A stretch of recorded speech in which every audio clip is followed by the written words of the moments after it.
let me tell you scientifically why it's a bad idea to date a broke dude. All right, let's break this down, ma'ams. First, rule number 127. Okay, never date broke. Don't date broke. No, ma'am. Especially if you are established. If you are established, if you already are coming to the table with something, do not date a broke guy. Why? Because the way men are biologically wired is they are wired to be the hunter and to be the provider. When they are uncertain about their ability to be able to provide, it drops their testosterone. It also drops their vasopressin. It makes it hard for them to truly bond with you in a way that makes them want to provide, protect, and commit to you. And then because of the negative feelings that he's had of not feeling certain, not feeling like a man, he's not able to bond to you. So have you ever seen a situation or been part of a situation where a woman wrote it out, was with the man, built him up, provided for him, took care of him, and as soon as he got on his feet, what did he do? What does a broke dude do after he gets on his feet because that woman believed in him and helped him to get on his feet? What do you often hear happens? He cheats, he leaves. He cheats, he leaves. He cheats, he leaves. He leaves her. Because to him, he feels like, first of all, he has a negative association to her. Okay? He didn't form the vasopressin, and he sure as hell didn't form the vasopressin receptors. And vasopressin is his bonding hormone, just in case you didn't know. Vasopressin is his bonding hormone. His vasopressin was low while he was struggling. Not only that, when you're the one that's being the one that's having to provide, it pushes you into your masculine energy. You're not able to safely sit in your feminine energy when you can't even trust the man that you're with to provide, to do what he needs to do to get on his feet. And then you now become in your masculine energy and you're cheering him on. You're paying the bills. You're encouraging him. You're supporting him. You're buying his clothes. You're buying his food. You're becoming the man. If he is a straight man, he's not going to find that attractive. He's going to find a woman that's in her feminine energy to be more attractive.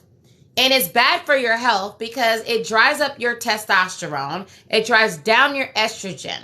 And ma'am, you can Google it if you want to, if you don't want to believe me. But when your estrogen drops and your testosterone goes up, it increases the risk of increased triglycerides. Okay?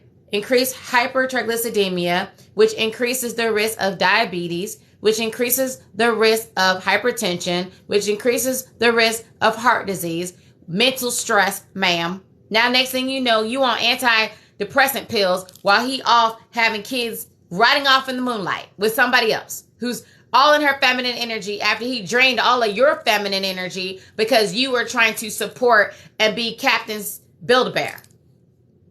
Okay? No, ma'am. No, ma'am.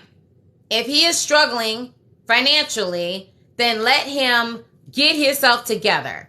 He's off the table. It's just like if you were looking for a house, you were house shopping, and then you went to a house, it's in a nice neighborhood, but the foundation's all cracked.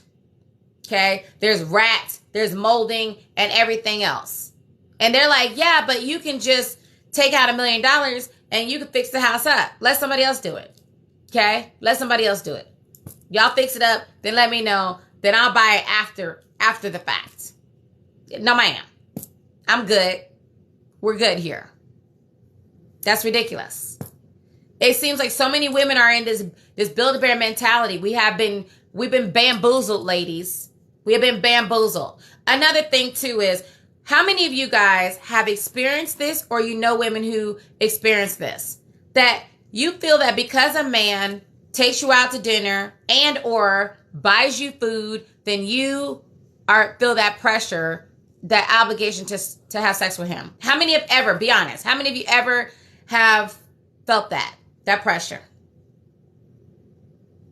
How many of you know a friend, you know another woman who has felt like that? Just be honest. Just be honest. Especially if he looks good on paper. He looks good on paper. You're afraid that, like, if I don't have sex with him, then I'm going to miss out. Then he's going to think I'm a prude. Then he's going to go on to somebody else. How many of you guys have felt that? Come on, let's just be honest. Okay? Now, y'all will be so surprised. Okay? All the ones that say, yes, we're not judging you. Thank you for your honesty, ma'am. Because a lot of these ma'ams that said no, they lying. They lying. They felt it at one point or another. Okay? They felt it. So thank you for your honesty. All right, ma'am? This safe space. It has blown my mind. There's so many women who literally have this feeling. Men have run circles around us, okay? So well for their advantage. Men have ran circles around us to believe that it is our job to prove our value to them. And that if he takes you out to dinner, he spends all this money, or he's buying you gifts, or he's doing things for you, then there's so many women that feel this pressure, hey baby, that feel this pressure to sleep with him. Like your body is a commodity. And there's a lot of men that feel like you owe them that. You're not thinking that by accident. There's a lot of men that feel like they are entitled to your body. And for all of you guys are like, yeah, that's not me. I would never do that. How many of you guys have ever been talking to a guy? And when I say talking to, because that's high school, ma'am, I mean, you're going out on dates. You're dating. Okay? You're going out on dates with him. And you go on a date with him and this man wants to know, are you seeing other people? Are you dating other people? And then now you feel guilty. And he makes you feel obligated that you should shut down all your options because he's interested. How many of you guys have ever felt that? A man feeling entitled to your exclusivity when he hasn't even given you his commitment yet. Now, some of you guys, y'all been with me for a while. I've been teaching y'all for a while. You thinking different. But I'm talking about the people that's not there yet. Huh? You feel hesitant about telling him that you're dating other people. Yes, ma'am. Yes, ma'am. Happens all the time. That's normal. Because you have been bamboozled to believe that he is entitled to your time, to your exclusivity. And automatically that because he wants to be with you, then you have to be with him because he wants to be with you. And he's taking you out on some dates. Ma'ams, it's time for you to take your power back. And when I'm teaching you the science of the way a man falls for you, of the way you biochemically work, and when you understand that and you're using that to your advantage, now you're putting the power back in your hand. Ma'am, you are not a commodity. Your body is not a commodity. Okay? I don't care if he buys you the biggest diamond necklace ever. I don't care if he buys you a house, which I had a man buy me a house, just in case y'all didn't know. For those of you who are new to me, I'm Shay, your Love Diva. I'm a Master Certified Love Transformer. I have been voted top 5 in the world of love coaches. But I am the best in the world at helping women to be able to heal their love blocks, become the best version of them, and to be able to attract their romantic best friend. And I was able to be able to get this qualification and learn everything that I learned because I was constantly attracting Build-A-Bears. I was constantly attracting painful relationships. I was constantly getting played. Why was I getting played? Because I grew up in a very dysfunctional household. I literally would watch my mother be beat on a regular basis. Sometimes she would be beat with a belt on a regular basis. There was abuse all around me. All my uncles were abusing their wives. So even though as a young girl, I remember saying, I would never let a man treat me that way. I would never find myself in an abusive relationship. What did I go out and attract? Abusive relationships, narcissists, liars, cheaters, men who didn't choose me. Then I ended up married to a married man, like I'm in a freaking Lifetime movie. And for all the ma'ams that's judging me, ma'am, I didn't know, ma'am. Okay? I didn't know. But what it is my responsibility, because I didn't do my due diligence. And because I didn't heal my love blocks, then I attracted a narcissist who could lie to me and actually trick me into believing that he was rich, that he lived in a mansion, that he drove a nice car, ended up having a $50,000 wedding with a scam artist. I went from all of that to doing a dating experiment where I went on 100 dates in 3 months, interviewed over 4,000 men, women, and couples. I studied men like my life depended on it. I learned their buttons, ma'am. Put every man, okay? Every man has 6 powerful buttons. I want you to remember that. We'll come back to that, okay?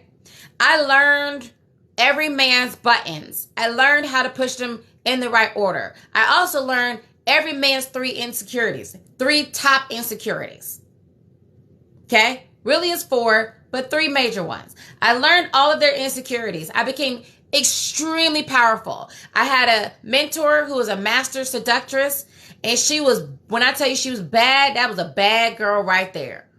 My mentor taught me everything I needed to know, and I practiced ethical seduction. Now, I know a lot of you ladies probably have a negative connotation to seduction because we've been brainwashed as women to not to tap into our true feminine power and use it to influence. But that's all seduction is. Seduction is simply using your feminine energy in order to influence. Period, point blank. So I had a mentor who was a master seductress. I studied men. I studied the science of attraction. And I became so freaking powerful. I went from getting played to getting paid. I had 7 men propose to me. 7. A man bought me a house. Another man bought me a car, free and clear. Like, here's yours. When I bought that house, I made about $85,000 when I sold that house. For the car, it was free and clear. I got shopping sprees all the time. Tickets to the Masters, the Super Bowl, tickets to the Open, trips, me and my friends. You name it, I got it. And I'm teaching you what was it that I did. Now, before I got so powerful, the things that I was doing was I was trying to qualify for a guy's attention. I was trying to qualify. I was being a pick-me. Okay? I was like, pick me. Let me show you that I'm good. I'm cooking. I'm cleaning. I'm being that good girlfriend. I'm there for you when you need me. I'm letting you talk to me whenever you need to talk to me. So how did I go from attracting Build-A-Bears? How did I go from attracting Build-A-Bears to being able to attract men? And the men that I was attracting who were proposing to me, they didn't even get it. When I got the house, y'all, I didn't give him none of my yummy yummies. Okay? He didn't get none of my gumdrops. The man that bought me a car, like, it's, you know what the crazy thing about it is? It's like the less I gave them, the more they wanted to give me. The less I was thirsty to be picked, to be chosen, the more they wanted me to pick them. It was literally the wildest taboo of psychology. And I'm trying to teach you guys because there's one of the young ladies left on my comment on my Instagram page. And if you're on TikTok and you ain't following me on Instagram, make sure you're following me at Shay, Love Diva, so you're not missing all of the discussions and all the good stuff that I'm posting on Instagram, because it gets real good on Instagram. Okay. Now, she said, Shay, I've been following all this for the last 20 years and it's not working. It's not working. I'm doing everything you say and it's not working. I said, ma'am, then you're not doing everything I say. Then, ma'am, you're not following the formula. You're simply not. What are we doing? What was I doing where I constantly kept attracting low quality Build-A-Bears and men who were lying to me? The first thing is that I was walking around with love blocks. A love block is any thought, behavior, or belief or energetic block stuck in our body that keeps us from love. The second thing that I was doing is that I didn't understand the way men thought. I was treating men like they were women. I was thinking that if I'm honest and open, how many of you guys have thought that? If I'm just honest like an open book, if I'm not playing any games, If I'm not playing any games, I'm just being myself. How many of you guys have heard that? Just be yourself and the right guy is going to pick you. How many of you guys heard that? Huh? How many of y'all heard that? It's the wildest thing, okay? It's the wildest thing. You want to know why?